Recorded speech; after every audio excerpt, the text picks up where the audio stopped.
In today's video, I'm going to teach you how to upload Excel files to Monday.com. Let's start from the Monday.com homepage. Make sure you're logged into your account and you're on the main Workspace home screen. From here, look for the option to create a new board.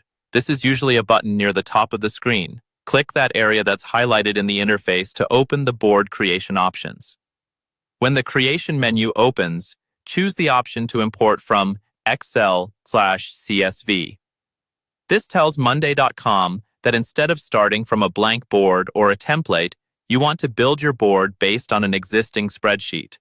After clicking that, you'll see a prompt to upload your file. Use the highlighted button to select your Excel or CSV file from your computer. Once your file is uploaded, Monday.com will move you into a short setup flow. Click on Let's Customize Your New Board to begin mapping your spreadsheet into Monday.com. You'll then see a couple of introductory screens about how the import works. Go ahead and click Next, and then Next again to move through those explanations. Now you'll be looking at the column mapping screen, where you tell Monday.com what each column in your Excel file represents. Click on the first highlighted dropdown to choose the type of column. For columns that contain general notes, descriptions, or any kind of freeform text, select Freeform Information and Annotations. This will make that column a text-type column in your new board. Next, click on the drop-down for the column that should be a text column and confirm it by selecting Text Column. This is ideal for things like task names or any simple text fields. Move to the next highlighted column. If your Excel file has a column that tracks the status of a task, like Done, In Progress, or Stuck, choose Status Column.